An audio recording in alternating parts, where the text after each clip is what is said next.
오늘 우리에게 주시는 하나님의 말씀은 데살로니가전서 4장 13절에서 18절 말씀입니다. 한 절씩 교독하겠습니다. 형제들아, 자는 자들에 관하여는 너희가 알지 못함을 우리가 원하지 아니하노니 이는 소망 없는 다른 이와 같이 슬퍼하지 않게 하려 함이라.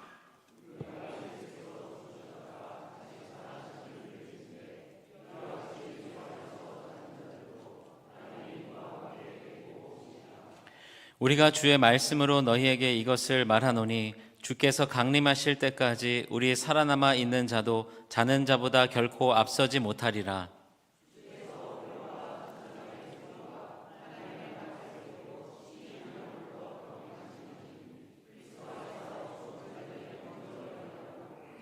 그 후에 우리 살아남은 자들도 그들과 함께 구름 속으로 끌어올려 공중에서 주를 영접하게 하시리니 그리하여 우리가 항상 주와 함께 있으리라. 그러므로 이러한 말로 서로 위로하라. 아멘. 오늘은 고인들을 추모하면서 우리가 이 땅을 살아가는 동안에 죽음을 어떻게 이해하고 우리가 받아들여야 되는가 하는 것을 말씀을 통해서 나누고자 합니다. 여러분에게 한번 물을게요. 여러분에게 묻겠습니다. 여러분은요, 과거에 대한 관심이 많으십니까? 아니면 미래에 대한 관심이 많으십니까? 그렇죠. 미래에 대한 관심이 많죠. 저도 미래에 대한 관심이 많아요. 여러분, 사람들이 그러면 우리는 왜 미래에 대한 관심이 많겠습니까? 그 이유는 간단해요. 알면 대처할 수 있으니까. 그렇죠? 알면 미리 대처할 수 있잖아요. 제가 예전에 청년 사역할 때에 한 남자 청년이요, 자꾸 찾아와가지고 목사님 제가요 좋아하는 자매가 생겼어요.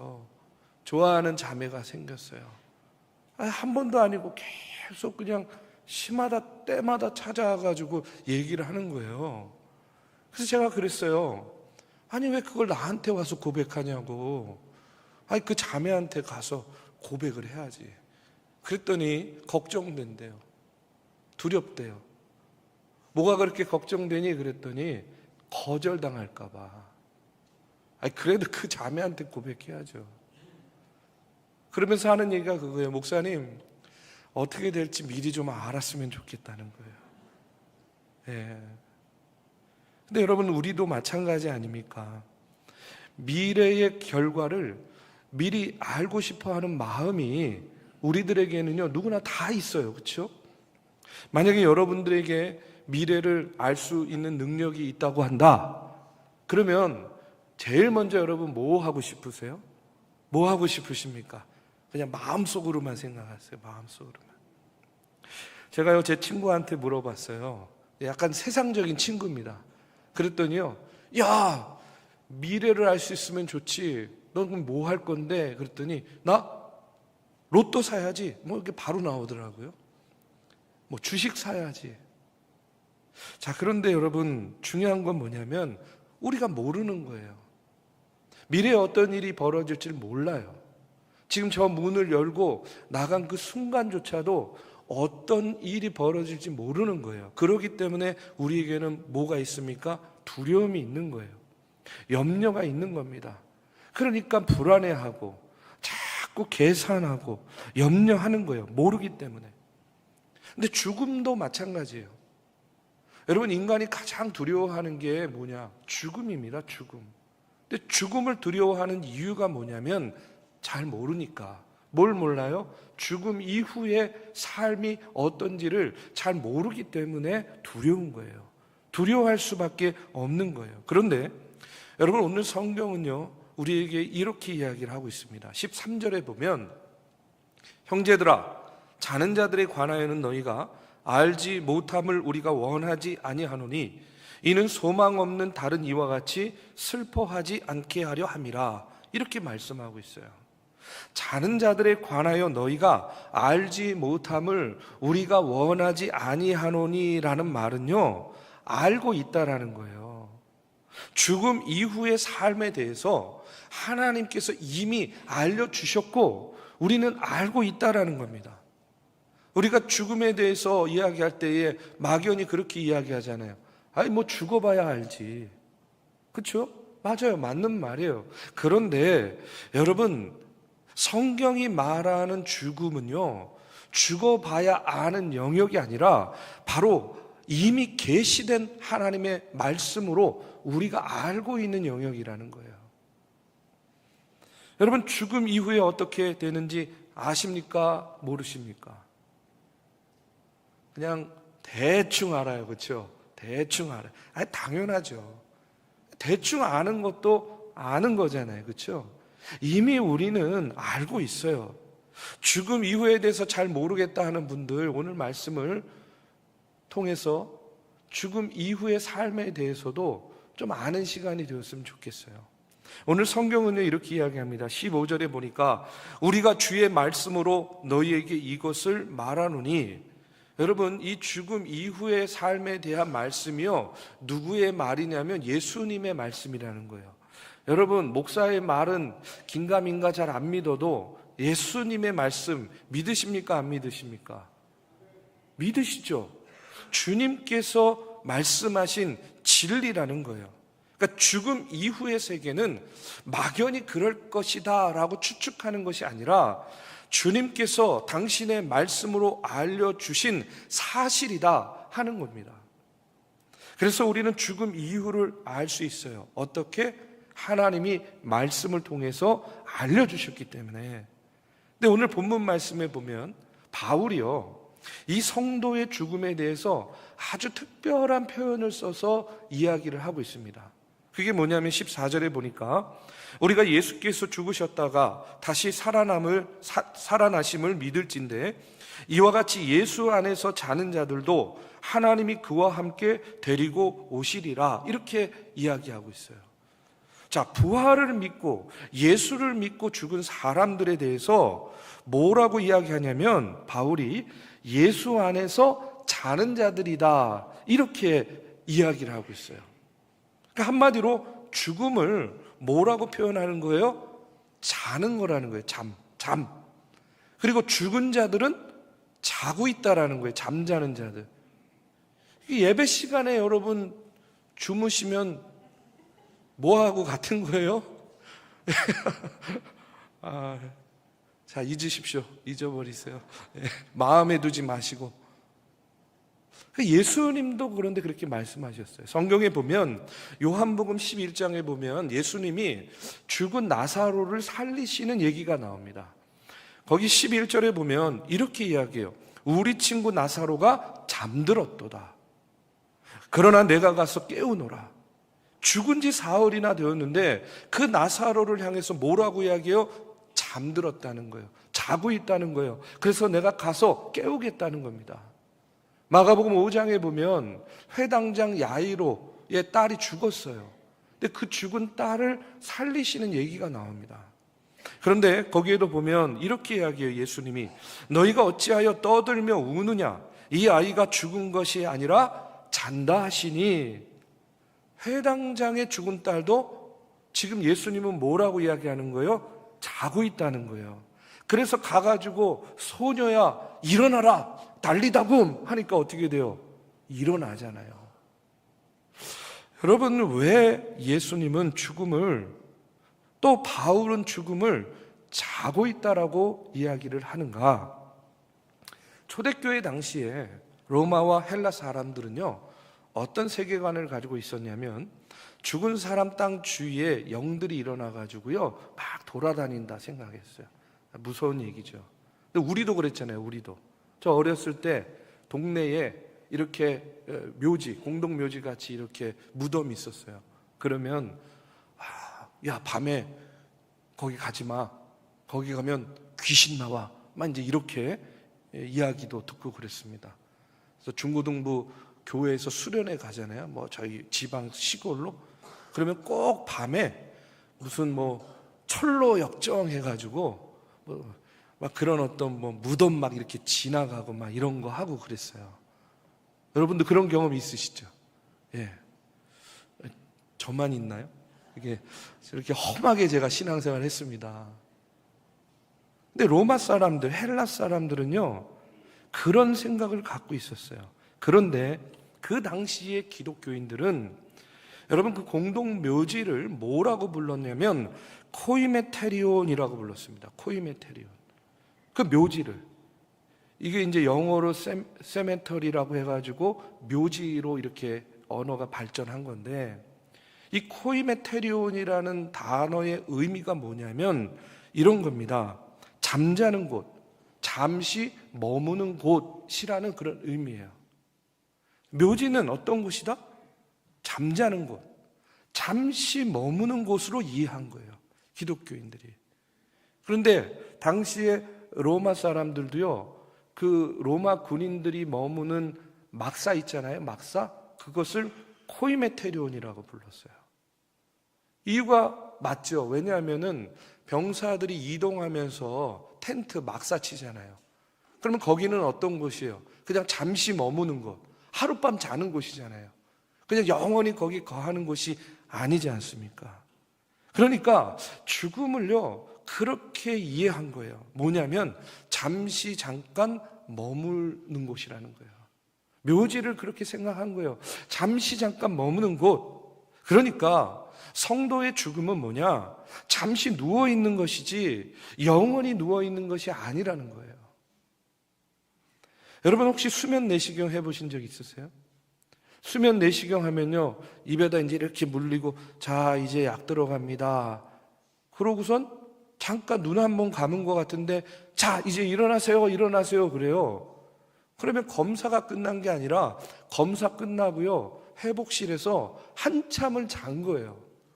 그리고 일어나라 그래요. 아니 난 잠깐 눈 감은 것 같은데 이미 1시간 이상이 지나 있는 거예요. 저는요, 죽음도 그렇다라고 생각합니다. 잠깐 눈을 감고 있다가 잘 잤다 하고 이렇게 일어나서 눈을 뜨니까 거기가 어디예요? 천국이에요, 천국. 성경이 말하는 성도의 죽음은 바로 이런 거예요. 두려운 밤이 아니라 자고 나니까 아침이 밝아오는 거예요. 그러고 일어나니까, 깨어나니까 뭐예요? 천국. 잤으니까 깨어나야죠, 그렇죠? 잠자는 것이기 때문에 깨어나는 겁니다. 자, 여러분 성도의 죽음은 뭐와 같다? 자는 것과 같다 라고 예수님도, 바울도 이야기했어요. 자, 그런데 우리가 꼭 기억해야 될 것이 있습니다. 그러면 예수 믿지 않은 불신자의 죽음은 전혀 달라요. 여러분 성경 어디에도 믿지 않는 자, 불신자가 죽은 것에 대해서 자고 있다라고 표현한 곳이 한 군데도 없습니다. 믿지 않고 불신자는요, 어떻게 되느냐? 지옥에 간다, 무저갱으로 간다, 영원한 형벌이 있다, 이렇게 말하지 자고 있다라고 말하지 않는다는 거예요. 우리가 예수 열심히 믿은 후에 죽음을 맞이해야 되는 이유가 바로 여기에 있는 겁니다. 그래서 우리가 복음을 전해야 되는 거예요. 내 사랑하는 가족들, 내 사랑하는 이웃들, 내 사랑하는 이들, 그들이요 영원히 우리와 만날 수 없는 그런 자리에 가지 않도록, 그래서 예수님이 먼저 가셔서 우리를 위해서 준비하고 계시다는 것을 알려줘야 되는 거예요. 오늘 14절의 말씀에 보면 우리가 예수께서 죽으셨다가 다시 살아나심을 믿을진대 이와 같이 예수 안에서 자는 자들도 하나님이 그와 함께 데리고 오시리라 하고 이렇게 말씀합니다. 예수님께서 부활하셔서 데리고 오신다는 거예요. 먼저 죽은 자들도, 우리도 데리고 오시고 데리고 가시는 거예요. 그렇기 때문에 우리가 꼭 붙잡아야 될 것이 뭐냐? 예수님의 부활이 우리의 미래를 결정한다는 겁니다. 예수님의 부활을 믿는 것이 우리의 죽음 이후의 삶을 결정한다는 거예요. 여러분 요즘에 우리나라, 전 세계적으로도 그렇지만 우리나라에요, 이슬람 있잖아요. 이슬람이요 굉장히 확장되고 있습니다. 우리 주변에서 잘 체감을 못 하실 텐데 조금 지방만 가보세요. 가까운 인천, 송도 이런 데 가면요 완전히 막 이슬람 문화가요 엄청나게 확장된 것을 볼 수 있어요. 그런데 여러분 기독교하고 이슬람이 차이가 뭐가 있냐면, 이슬람의 코란 있잖아요. 코란, 우리가 성경이 있듯이 코란이 있는데 이슬람의 그 코란에 보면요 거기에도 예수님의 존재를 인정합니다. 예수님을 믿어요. 그런데 그들은 예수님을 선지자로 믿는 거예요. 심지어는요, 코란에서 보면 예수님의 동정녀 탄생도 믿습니다. 그리고 기적도 믿어요. 예수님이 죄 없이 살았다 하는 것도 다 믿어요. 그런데 중요한 건 뭐냐면 결정적으로 그들이 믿지 않고 인정하지 않는 것이 있어요. 그게 뭐냐면 예수님이 죽었다라는 것을 인정하지 않아요. 예수님이 죽지 않았다는 거예요.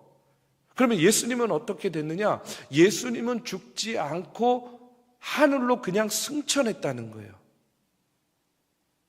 여러분 생각해 보세요. 죽지 않고 승천했다 그러니까 더 멋지지 않습니까? 기왕이면 죽지 않고 멋있게 승천했어. 얼마나 멋져요. 그런데 여러분 한번 생각해 보세요. 예수님이 만약에 죽지 않았다 그러면 뭐가 없어지냐면 십자가가 없어지는 거예요.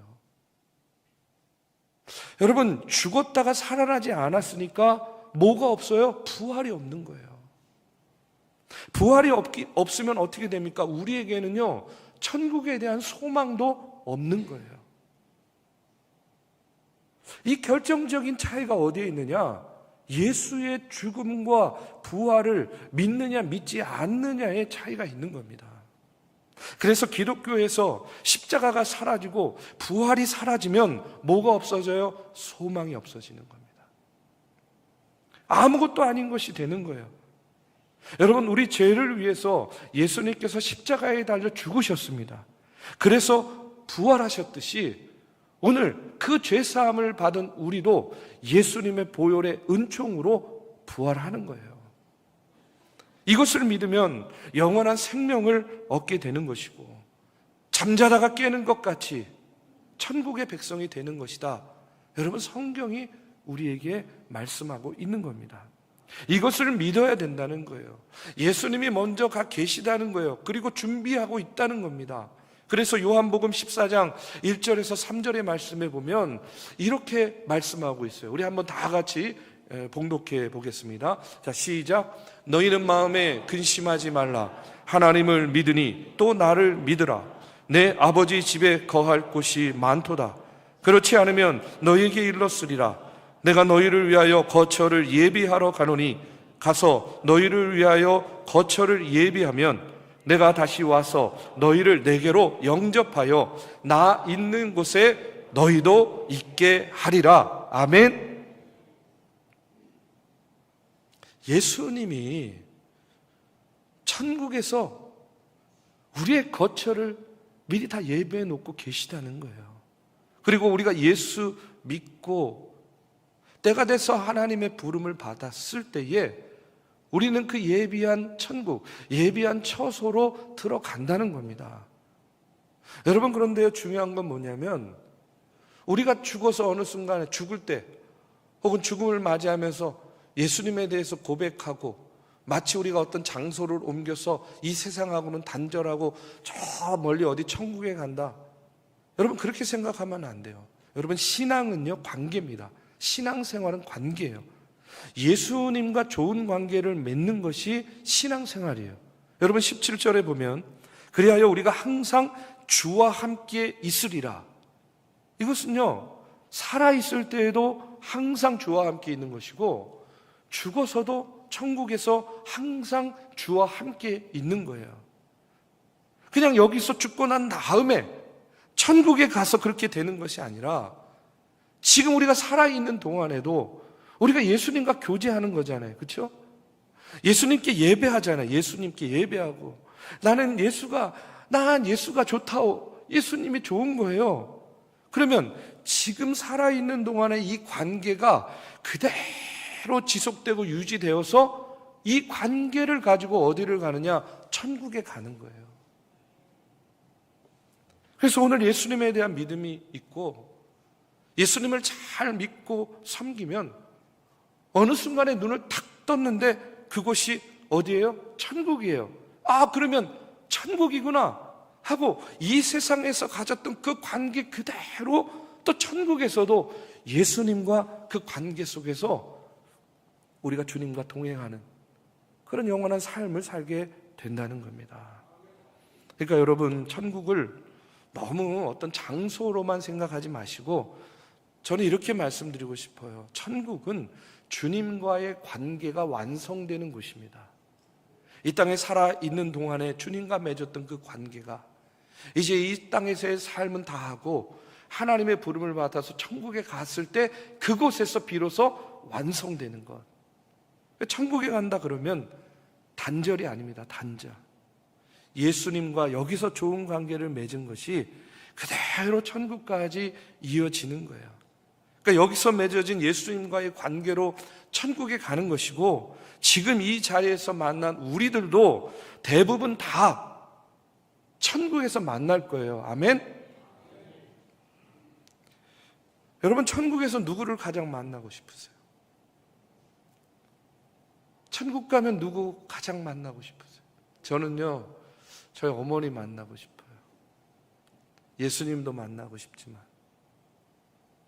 그래서 살아계시는 동안에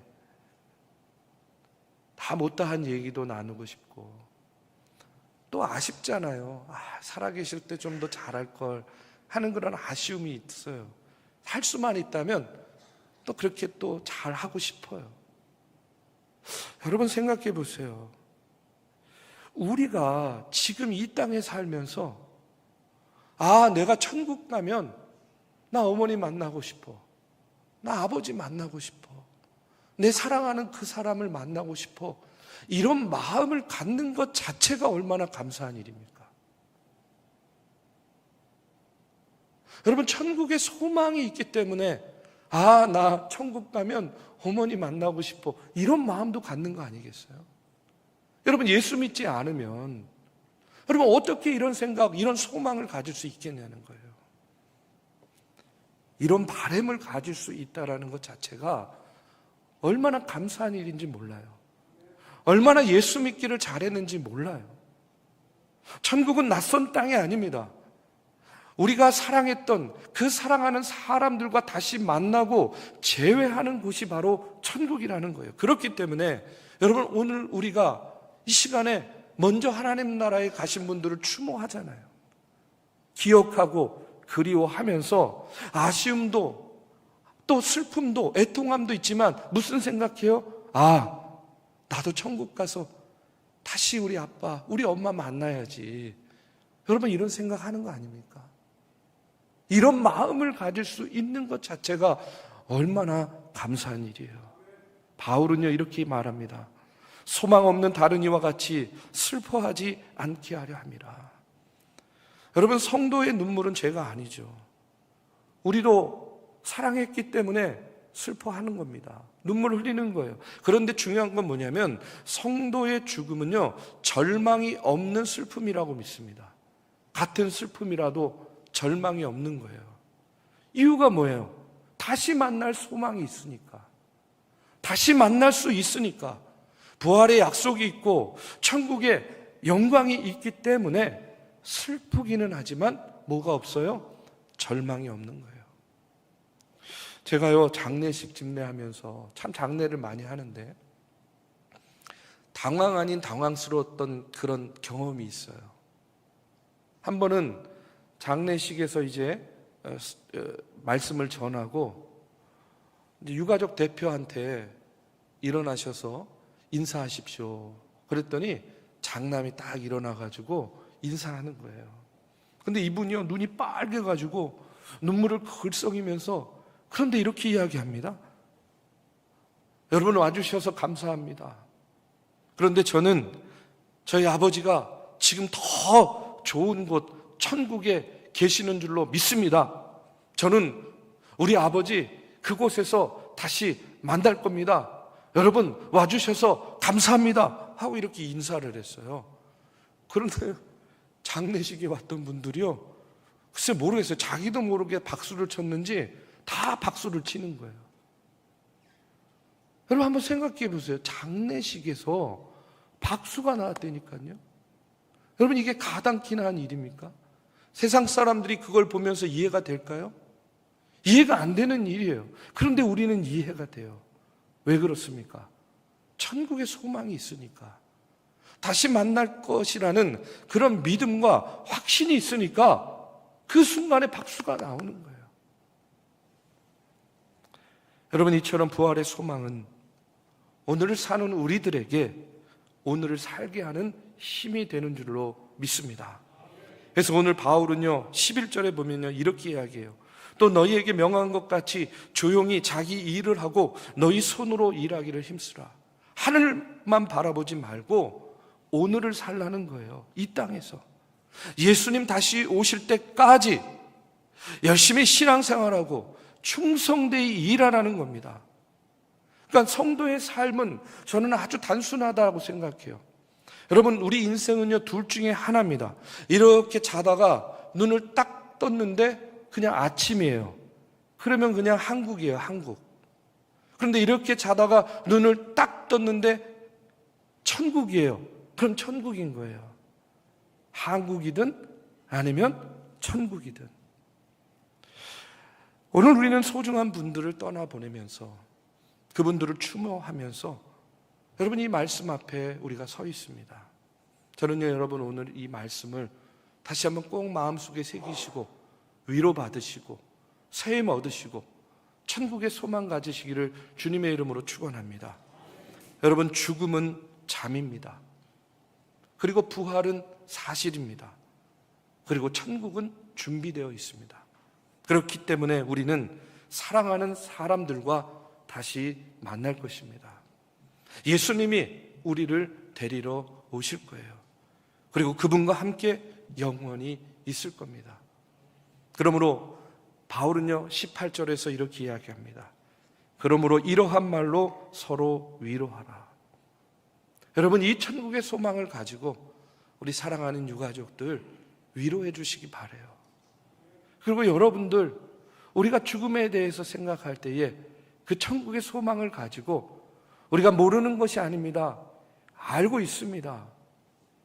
그 아는 이야기들을 가지고 천국의 복음을 널리 전하고 증거하면서 그 부활의 소망이 우리의 남은 생을 붙잡아 주기를, 그리고 오늘 우리의 눈물을 닦아주고 한 영혼이라도 구원하는 일에 지금의 아픔과 혹은 그리움과 슬픔이 하나님의 귀한 천국 복음의 도구로 쓰임 받으시기를 주님의 이름으로 축복합니다.